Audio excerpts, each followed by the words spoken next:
Good morning and welcome to this e-Memoir session. This morning we're looking at developing the new assessor tutor role in apprenticeships. Beej Kaczmarczyk is going to be leading this session, and as ever we like to keep them as interactive as possible, so please feel free to use the question or chat facility. You'll all be receiving a copy of the video recording along with the slides and any other resources which Beej mentions, and we'd encourage you to share these with your colleagues and share them with your team. If you're watching this on a video recording and you have any questions or any thoughts, you will see that our contact details will be on the final slide at the end, and I'd encourage you to get in contact with us and we'll be happy to help. So without further ado, I'm going to mute my microphone and I'm going to hand over to Beej. Thanks a lot, Beej. Thanks very much, Marek, and good morning to everyone. Good morning, particularly to our regular customers and subscribers. And those of you, if it's the first time you're listening in one of our webinars, please take advantage of the chat and question facility to ask us questions as we go through. As Marek says, he'll moderate those questions, and if I don't see them, he'll at least draw my attention to them. If you're listening into a recording of this rather than live, clearly, obviously, if there's any questions you want to ask, in addition to those that have been asked during the course of the webinar, please pose them at the end. We've got the contact details that you can use so as to ask us those questions or make those comments. As I said, as Marek said, this is a part of a series, and we're repeating this introduction to the series today, looking at the new assessor tutor role in apprenticeships. I think it's important to, whatever nomenclature, whatever titles you're using, whether it be workplace tutor, learning development tutor, workplace mentor, coach, I think these are all different ways of describing the different aspects of what I see as a key role in the delivery, particularly of the new apprenticeship standards, in terms of preparation for endpoint assessment and grading, and also to look at the more general issues about the quality of teaching, learning and assessment on apprenticeships, and in particular the outcomes, the impacts for apprentices. I think one of the key questions clearly that we're going to pose at a later webinar is, if you have developed this new role and you've invested in the role with appropriate training and development, one of the questions that I certainly will ask from an inspection point of view is, so what? So what's the impact on the apprentice, what's the impact on the employer, and what's the impact on the quality of the outcomes for those, for both partners to the apprenticeship contract? So a little bit of background in terms of where we're going in terms of the reforms. But let me just first of all start by having a look at what I consider to be the agenda for this next 50 or so minutes. It's looking at the changing role of the workplace tutor or assessor, as I said, with the introduction of apprenticeship standards, endpoint assessment, which of course is independent of all of the other parts of the delivery of teaching, learning and assessment, and obviously taking account of the new funding arrangements with increasing responsibility and control over funding passing to employers, both levy and non-levy paying. I think all of these changes, these reforms, have got significant implications for formative assessment, and particularly the role here of the assessor tutor, as we call them, in terms of assessment for learning, planning, learning, etc. Much more extensive tutorial role, which comes about particularly with the development of the new inspection framework, and something that assessors, tutors have always done in a workplace, which is coaching and supporting apprentices, either by coaching, mentoring, guiding, counselling, scaffolding, whatever those terms you want to use, to develop the competencies of the learner and those more general skills and attitudes required for new standards. I think all of this has got significant implications for the training and continuing professional development of tutors and assessors in these roles, as well as for conditions of service, contracts, and ultimately for rates of pay. So, and as we said today, this is an introduction to a series of programs which we'll give you a little bit more notice about, which then focus in more detail on each aspect, or in more detail in these individual aspects of the different and the changing roles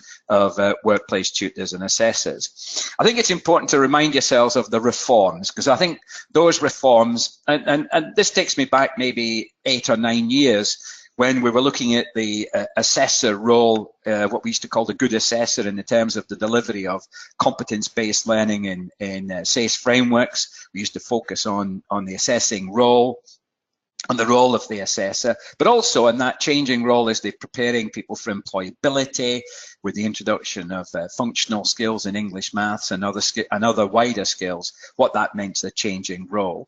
Well, we know we've moved through significant reforms that have taken us from predominantly provider control, whether it be a college, a training provider, of the delivery of an apprenticeship framework with expectations of employer contributions for older apprentices, that's anyone that wasn't 16 to 18, and quite a complex funding system. In transition, we moved over to the new standards as a result of what was happening in the Trailblazers. These standards had much more emphasis on knowledge, understanding, and attitudes.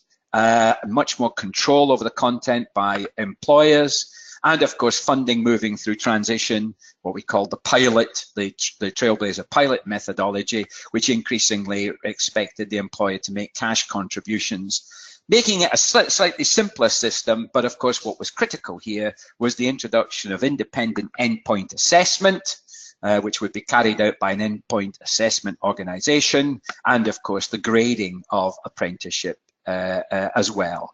And obviously this has all taken shape now with the greater element of and concentration of control with the employers, not only through the levy, but also through the co-investment model for non-levy paying employers, the use of digital accounts, and of course the new register of apprenticeship training organizations, the quality assurance organizations as well, and of course the key issue that's certainly taking quite a lot of time and consideration is how to ensure the 20% off the job training element of frameworks and standards to make sure that that condition was being complied with. So that quite significant shift has got implications not only for us as providers, but also for those colleagues who support and the learning of apprentices, and obviously are involved in formative assessment for learning.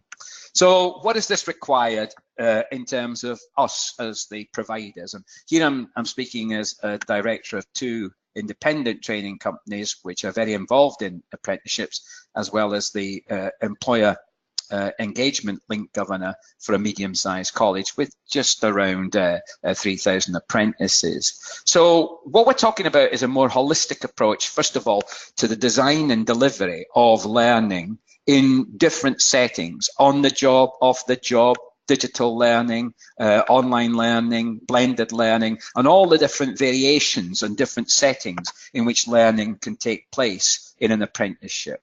And obviously that also is a much more holistic approach to the funding. We fund the whole of the program, and those elements of the program that make up the standard or the framework all of course require the completion of those elements by the apprentice. A much more holistic approach to quality assurance and improvement through the inspection process, not only in looking at the teaching, learning and assessment, leadership and management, outcomes, personal development, behaviour and welfare, which is common to all, but obviously apprenticeships, if you've got significant amounts of apprenticeship provision in your overall training offer, that's also got a grade for that type of programme. Now, all of these raise significant challenges, so all the reforms for the delivery of apprenticeships and work-based learning, but I think that much more holistic approach actually already creates the first major challenge, and that is, if I'm the person that supports the learner in the workplace, whatever title I've got, and my role is to coach, to prepare, to plan, to give feedback, then clearly I've got to be aware of a wider range and appreciate that I'm using a wider range of skills and a wider range of expectations of that role. And these are all very important.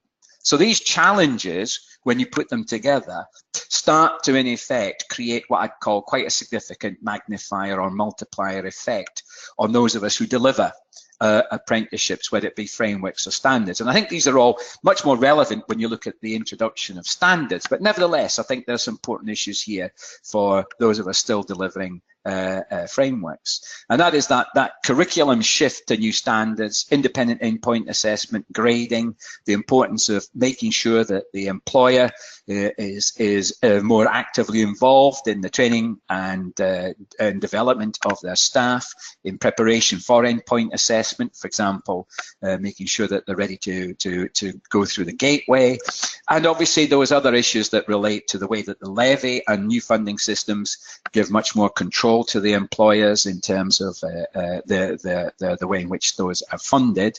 And all of that, of course, manifests itself in then the expectations of Ofsted and, of course, the other quality indicators which are important to individual apprentices.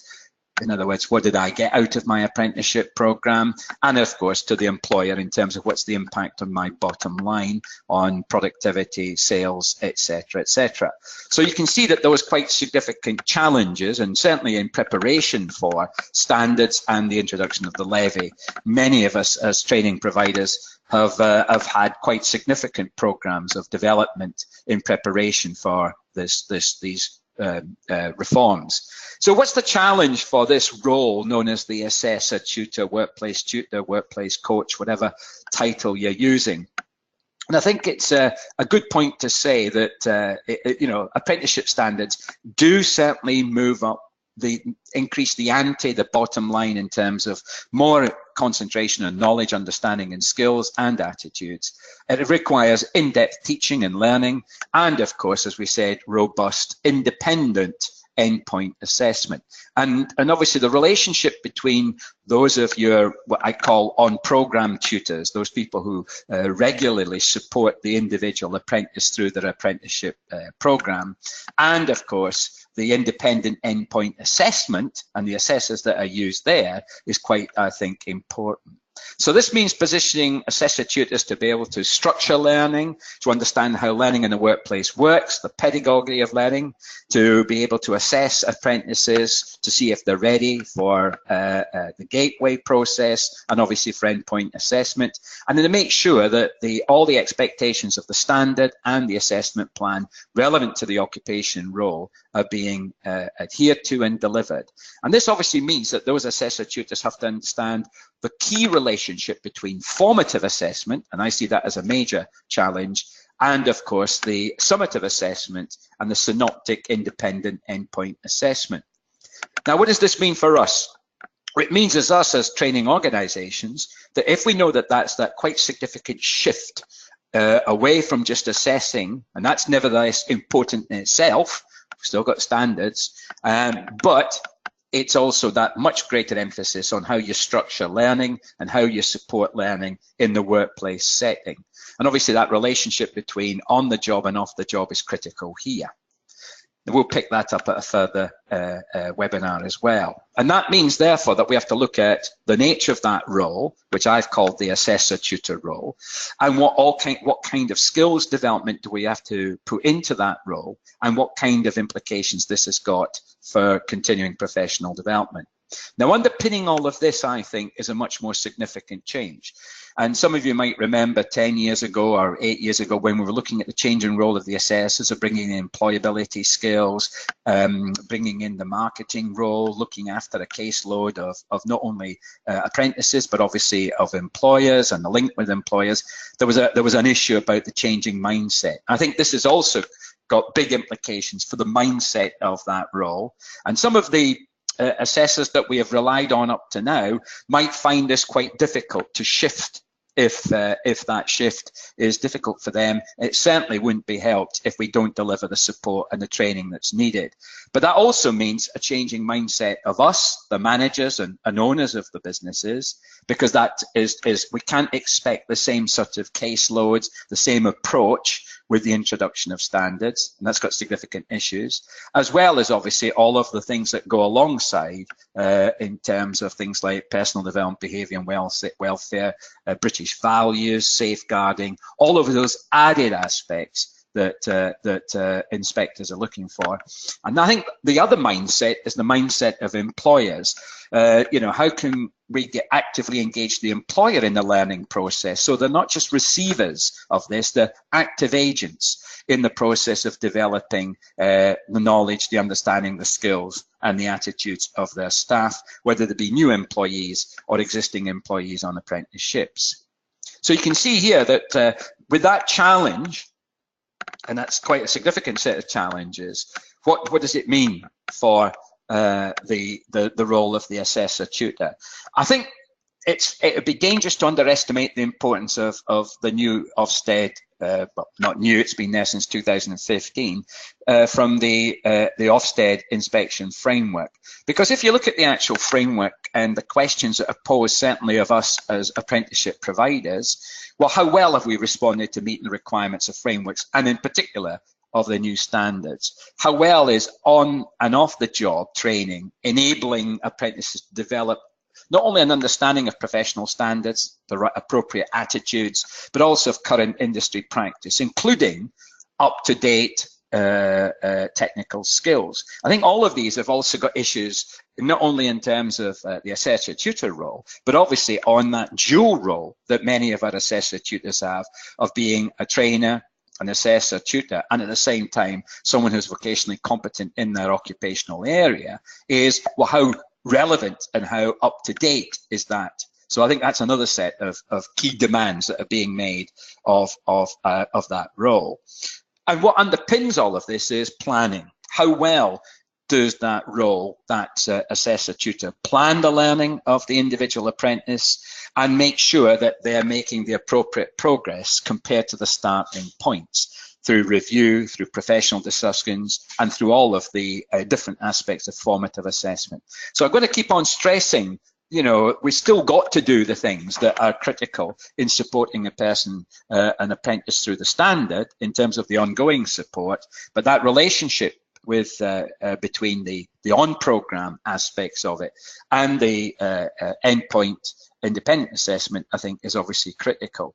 And here, of course, is that we're looking always at the impacts. So what is the key question that I ask? If we've got all this right, what's the impact on enabling the apprentice to progress in learning or in their intended job role, to stay in work, to progress to the next level, to whatever necessary, maybe move on to a higher level of apprenticeship qualification or apprenticeship standard, including, of course, degree apprenticeships. And that in itself starts to create, I think, other important challenges from that Ofsted perspective. But you can see that the Ofsted perspective is teaching, learning and assessment, outcomes for learners, personal development, behaviour welfare, and underpinning all of this is how well does your leadership and management impact on these? But nevertheless, also remind ourselves, and this is again increasing the challenge, I think, to the assessor tutor role, the other aspects of frameworks and standards, how well are English and maths being embedded? And immediately we start to say, well, what are the English and maths skills of those mentors, coaches, assessors, tutors?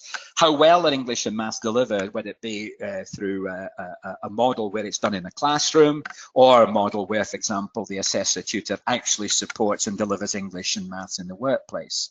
For me, of course, the key issue here is that role is very much about formative assessment and how we're using formative assessment tools to progress and monitor the learning of apprentices so that we know that those learners are acquiring the knowledge, the understanding, the skills and attitudes required to meet the standard. And obviously that takes shape in how well we prepare those learners for synoptic assessment of the new standards, in particular the endpoint assessment. Now, of course, another challenge to that role is if the actual standard does include a qualification, and I think that's a positive move if it does, then obviously we've still got that process of making sure that the learner can get through the requirements of whatever that qualification is. How effective are the arrangements for synoptic assessment? And this is absolutely critical. How good is the relationship between the ongoing on-program tutoring and assessment and what's being done in the independent synoptic endpoint assessment? And obviously with assessors contributing significantly to the on-program and much less so because they don't make the final judgments when it comes to endpoint assessment, although they can contribute.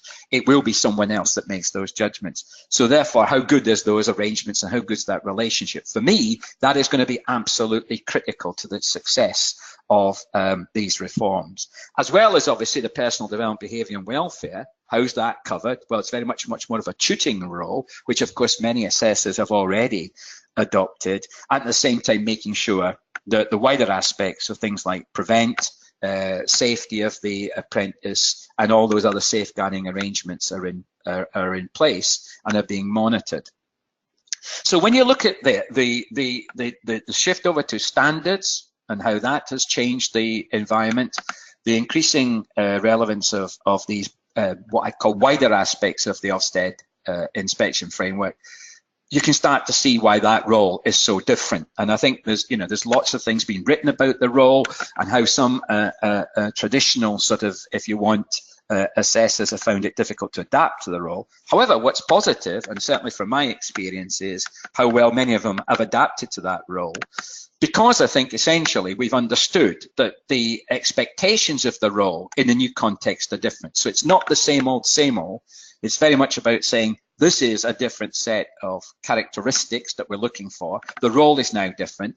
And we've been looking at, for example, job descriptions of this new role. And they're very different from the role maybe from 10 years ago and certainly from 15 years ago. But that immediately says that, yeah, what skills does that role require to perform these tasks and meet these expectations? And increasingly those skills involve much more emphasis on tutoring, coaching, pastoral, as well as obviously formative assessment. And most critically is once you've exposed and identified those, how well can we support that key role through the necessary training, development, etc., etc. So I think that's the sort of point where many of us certainly got to when standards first started to come through the trailblazer groups. I would just want to ask at this point, in terms of your own experience of the assessor tutor role, what sort of message do you think you would like to sort of share with us at this point? Have you gone through the same sort of process of change? What implications have the changing expectations through standards as opposed to frameworks and the new funding arrangements, would many of these messages resonate with you? If I can get just some sort of feedback or comments. Got a couple already. Yeah. And it's not just about, yeah, thank you. It's not just about changing the title, the job title itself, whether it be workplace tutor, learning coach. I know we've seen all of these different expressions, but nevertheless, I think it's been clear that that role is now very different given the changing context. So I think quite a lot of you, yes, thanks very much for that. We've got quite a lot of comments there, Marek, saying, yeah, it resonates. We're going through the same set of issues. Training and development, difficult when we don't necessarily pay. Well, that's an interesting thing. We don't necessarily pay assessors when they're coming in to do training and development. I think that's obviously one of the key issues here about the investment being required to get the change that you want. Might be one which actually means that would be less so, and certainly I would not expect that such a significant change in the role to actually not be recognised and supported, even if it means paying people to do it. And others have talked about changing caseloads. Yeah, thank you very much. Reducing caseloads because of the wider range of requirements, particularly the emphasis on English and maths. That's another good point that's come through. Well, I'm going to pick up on some of those, but as I said, we're only just sort of skating over a lot of the issues today, because we're going to look at some of them in much more detail than maybe we've got in this half an hour or so that's left. For me, by far the most significant thing, and this is my experience of working with assessor tutors, was this move away from just saying, here's your assessment plan, here's a set of tasks, I want you to perform those tasks and obviously complete the necessary entries in the portfolio, whatever. I think that's in itself is a good start point, but it's certainly not sufficient. And I think that for me the biggest issue has been this understanding of formative assessment. And it's not about, it's about saying, right, what does this learner know? What do they need to know to move them on? And that then gives me the information that says, what kind of new knowledge and understanding does that candidate need to take on? What skills do they need to practice? So it's assessment not of the learning, but assessment for learning. It provides information not only to me, the tutor or the manager, but also to the apprentice, so that we can improve the quality of teaching and learning.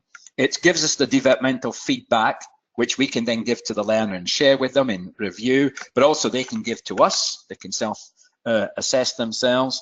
And as I said, a lot of this is actually already going on. It's informal, it's ongoing. However, it must be fit for purpose. And I think for me, being involved in a project in the northwest of England in the last year about developing in the assessor tutors that greater understanding of formative assessment, and one of them summed it up by just simply saying anything an apprentice does can be used for assessment purpose. So any activity, a project, a task can be used for assessment purposes. Now, what we're saying is that I think most assessor tutors understand formative assessment. They haven't necessarily used the full range of tools that they can then employ in the workplace, whether it be quizzes. I've seen very good mind maps and concept maps being developed between the assessor and the candidate in terms of what we're going to learn next, how this all fits with the standard. The importance of professional discussions. What I mean is truly professional discussions which have got clear objectives and not just about talking about tasks, but have learning objectives, which could be knowledge, understanding and skills, not just the task that I'm performing. In other words, what does this task include? It's not just a list of tasks, it's what knowledge, what understanding, what skills does that task that's then consistent with the assessment plan. Socratic questioning, to test analysis, interpretation, and of course evaluation, particularly important for higher apprenticeships, how the apprentice can assess themselves along with another apprentice, the use of scaling and RAG rating. I've seen some very good examples where you ask the apprentice, how do you rate yourself on that particular skill? On a scale of 0 to 10, they might say 2 at the moment. Why did they say 2? Because they've still got these things to learn. And where do they want to be by the time we finish the next activity or do the next bit of learning? They might say, I might get to 6 or I might get to 8. Well, I give you feedback. You didn't get to 8, you've only got to 7, but nevertheless, there's still some more things for you to do. RAG rating is just simply red, amber, green. What do they think they have, the particular level of skills now and what they want to get to. The use of reflective practice, find and fix exercise, brilliant in things like plumbing, electrical. There's a fault, find it and then fix it, and then tell me what you're doing as you're fixing it, what skills, what knowledge, what techniques, what principles are you applying. I think there's a lot of these tools, and there are many more, which I think are very critical to that new role.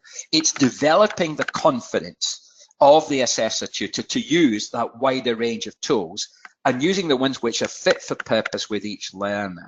And for me, that's a significant focus, I think, is already, we're seeing the evidence of how it's improved the skill set of a lot of our assessor tutors. They now feel much more understanding of, for example, the pedagogy of workplace learning and how it's different from classroom learning, but also giving them the confidence to try out these different tools.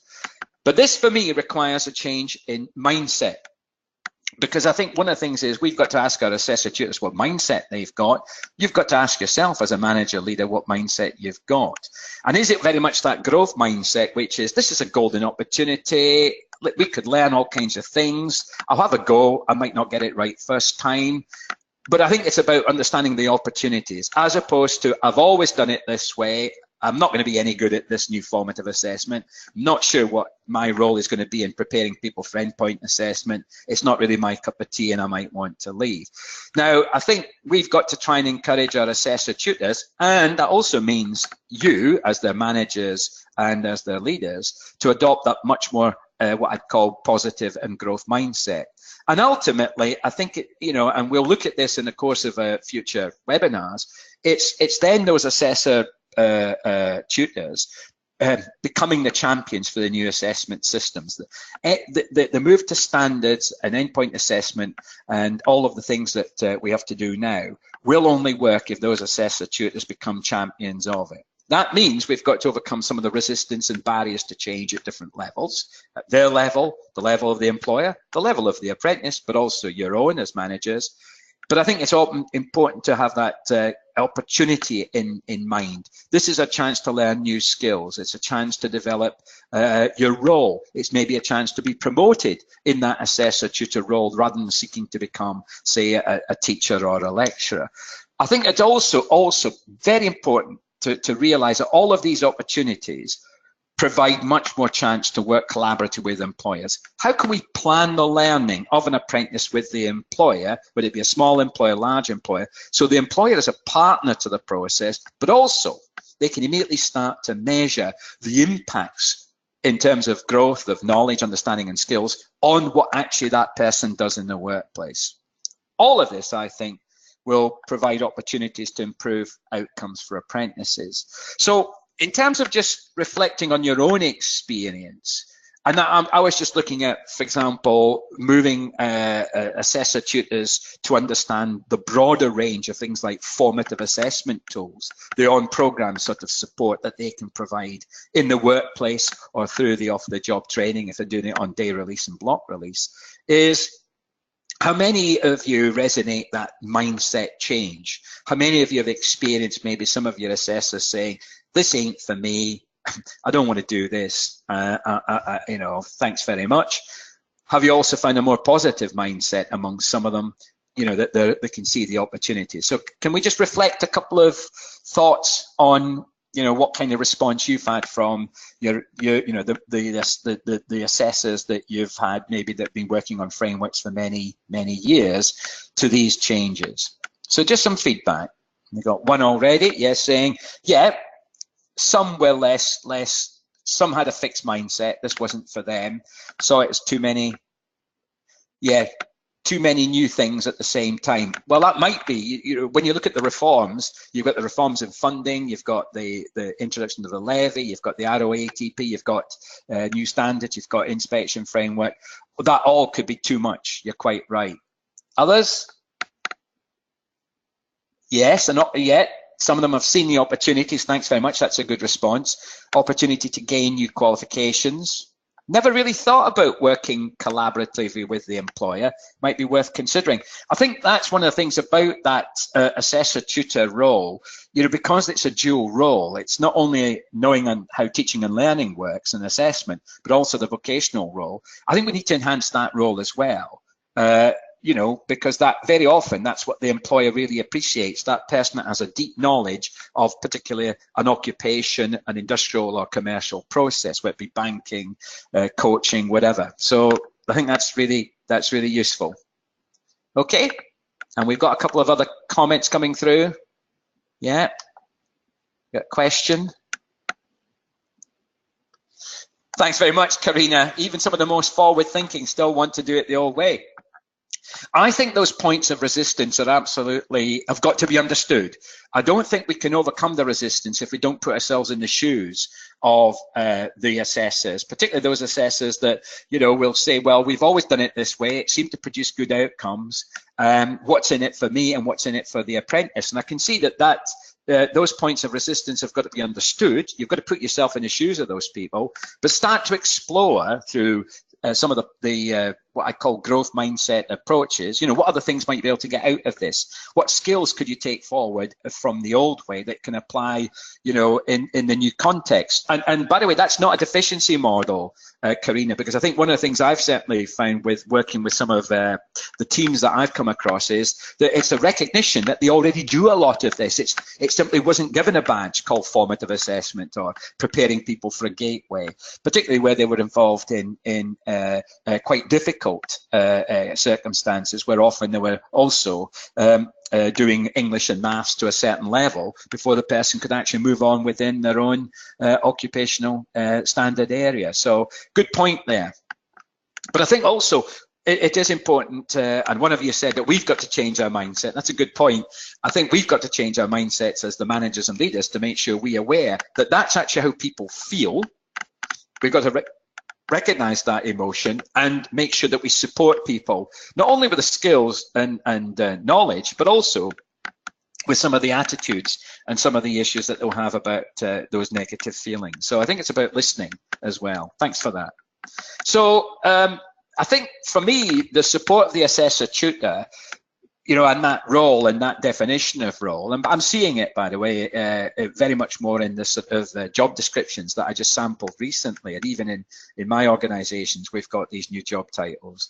I think one of the things is that it's just about giving the assessor tutor that knowledge and skill level that's needed for the new role. So understanding the pedagogy of workplace learning. Now, a lot of people say, well, they do. They've done the level 3 certificate.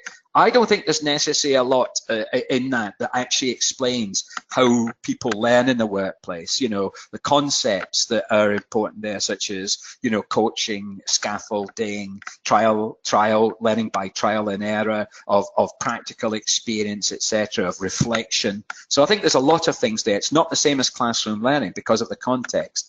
It is about planning sessions. It's planning the learning, planning what the apprentice is going to learn in terms of knowledge, skills, not just your next task is to perform this task. You will remove assistant or whatever. Yeah, but what knowledge, skills, and understanding might I need? Checking and monitoring in progress, which I think we've always done. However, checking and monitoring progress against the planned learning of knowledge, skills, attitudes, giving feedback, and that feedback in positive ways, much more on coaching and facilitating. Mentoring's a little bit more directive, coaching obviously where the learner accepts much more responsibility. I think one big area is the setting and monitoring of targets. And I don't just mean, you know, being smart. I think that's good, but it's not sufficient. It's about understanding how the individual apprentice and their employer would look at objectives that need to be achieved and making those make sense. So, you know, what is smart to us as trainers and assessors might not necessarily be smart to the learner or the employer. I think for a lot of our apprentices, they're not being stretched and challenged. I know there are limitations on that, but certainly in terms of saying that, you know, there's more skills that you can acquire, and especially if we're looking at endpoint assessment and grading. You know, in other words, we've got to understand what will determine a distinction through the synoptic assessment, what will determine merit, what will determine pass. And that obviously means giving those learners some sense of where they are in terms of grading. We're going to have to understand that. You know, you can't just, you know, say to the assessor, that's not important. It is important. As well as identifying learning needs. How good are your assessor tutors at identifying literacy and numeracy needs, maybe other needs that might require referral to, say, like a learning support team that you might have in the institution? How do you provide that out in the workplace if the learner doesn't often come into your training centre?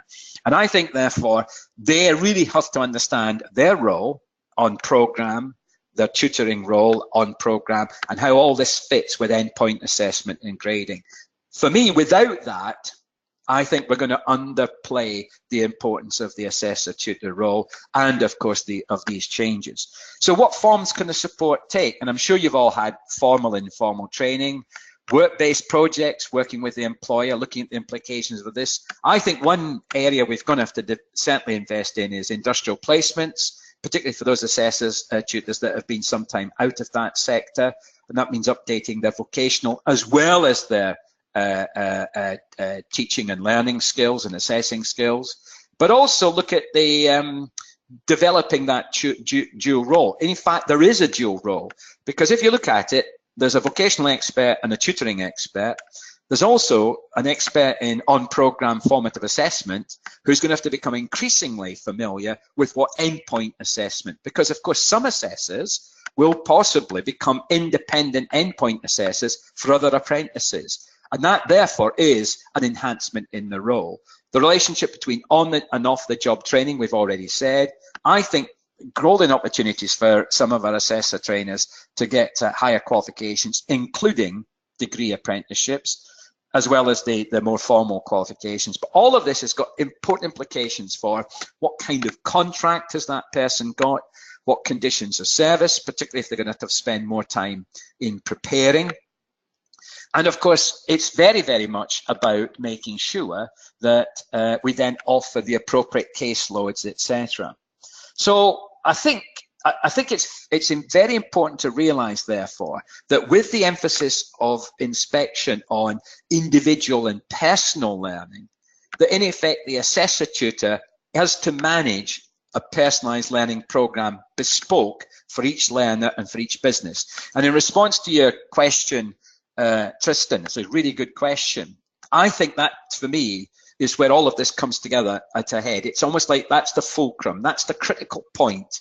It's the tipping point to realise that whether this assessor tutor role is going to be successful or not, is how that all of those bits come together, and we can then make sure that that assessor tutor understands that focus is very much on that individual learner and that individual business. And that, I think, is where all of the knowledge, the skills, the understanding, and the training and development that goes with it comes. So therefore, I think a big element in the training, therefore, Tristan, would be understanding the, if you want, the customer journey. What is the experience that that learner and their employer, their boss, is expecting at each stage, and to see how individual that is. Now, that's a far different thing than just simply saying everyone's going to go through the same assessment plan, everyone's going to reach the same point at the same time. It's not going to work. All of your employers are also different. They'll have different expectations. Now that, I think, is the most significant challenge. And I think, Tristan, you've posed the question. We will all formulate our own respective answers to it. But without the necessary support, which we're going to have to invest in, we're the training providers, we have to invest in our staff to make sure we make a success of this role. And if we don't think, if we think it's only going to happen on an ad hoc basis, with those assessor trainers having increasingly complex caseloads, is a recipe for disaster. And that's going to be found out. You're going to be found out, certainly, Tristan, when it comes to inspection.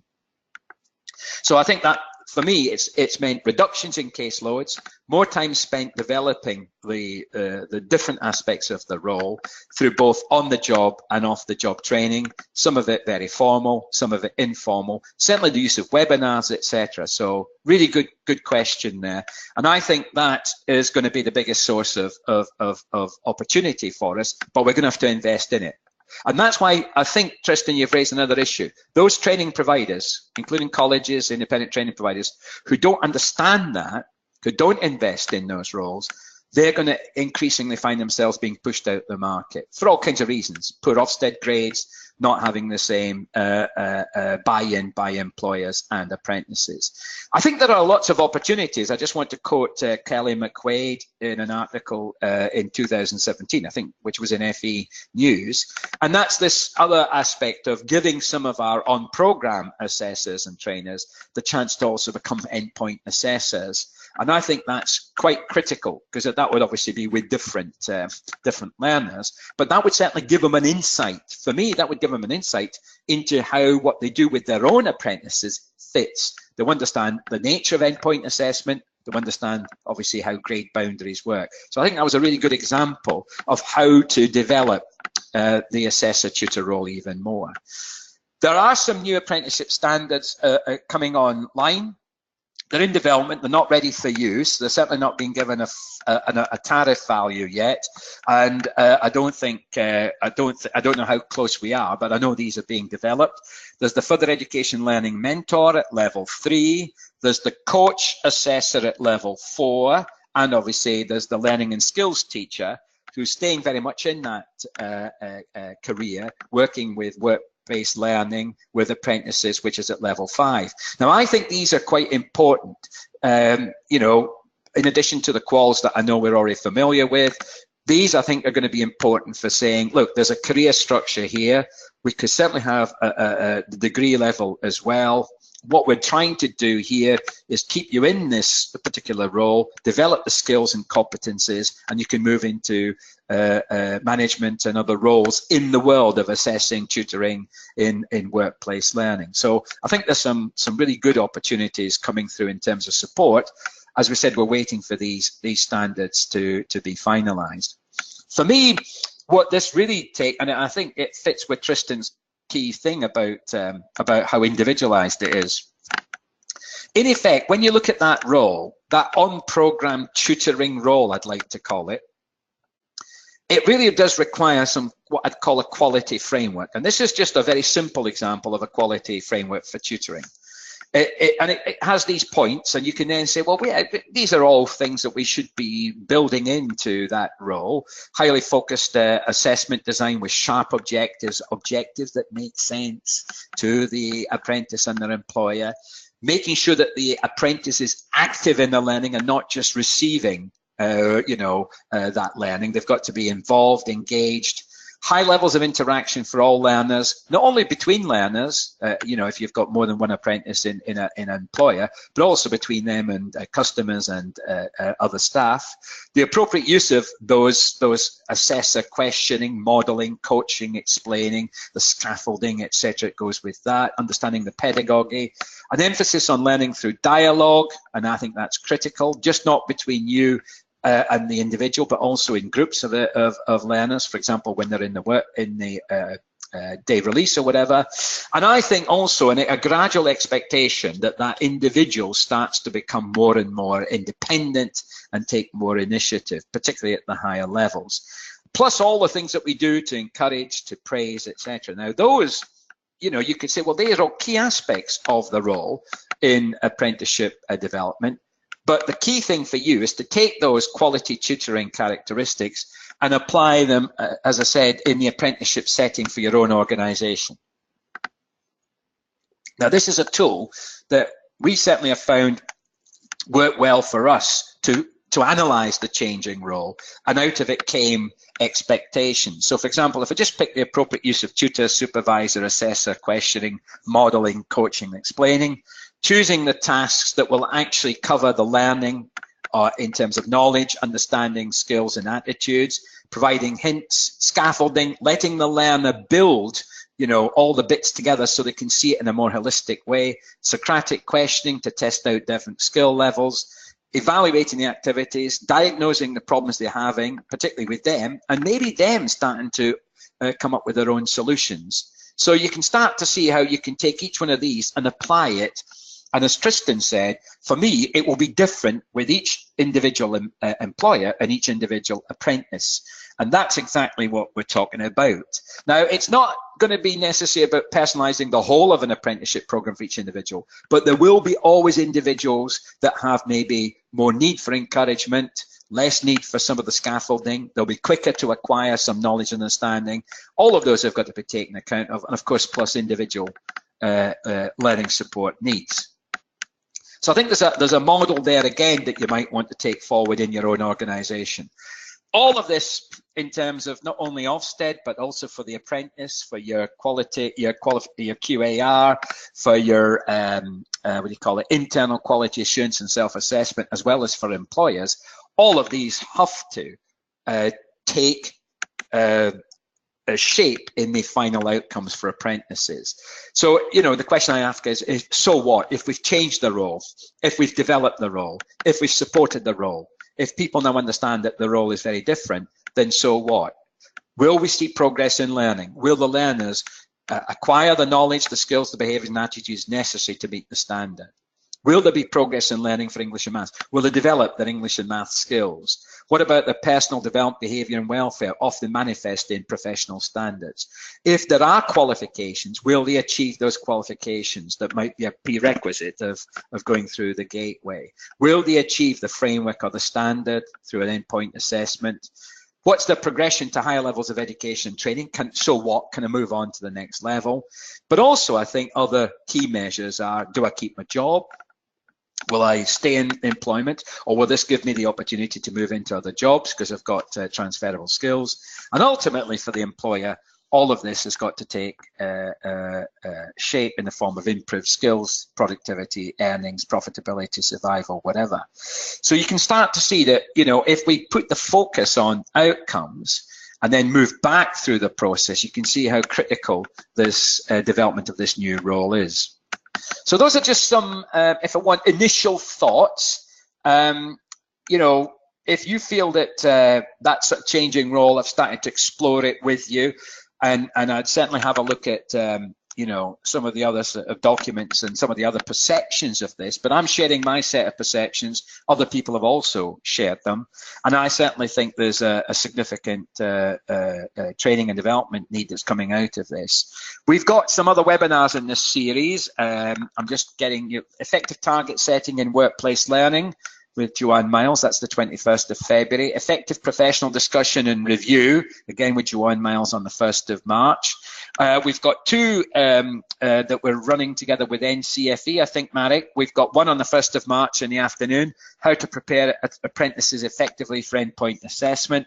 And then on the 27th of March, we have supporting the employer through the gateway process, because obviously it's the employer that must sign the person off as being ready. We've also got a colleague that we hopefully is listening in today, who will also add to this list of webinars appropriate to the new role, looking at effective coaching and mentoring of apprentices. And once we've discussed that, we'll get a date and time out for you. But there are some opportunities then, if you think with those future webinars. If you can think of any other things that would be relevant to you, certainly to our subscribers, we do welcome your contributions and your suggestions. Thanks very much, Richard. You're there, so that's good. One of our listeners in is Richard from who runs a company called the Mentoring School, and certainly Richard will be contributing to future webinars on different aspects of coaching and mentoring. So we'll organise those for you and we'll put them up. Our subscribers, but don't forget, you always get these in plenty of time. You'll get plenty of notice for these. Those of you not subscribers, you can of course purchase these independently. You can see that on our website.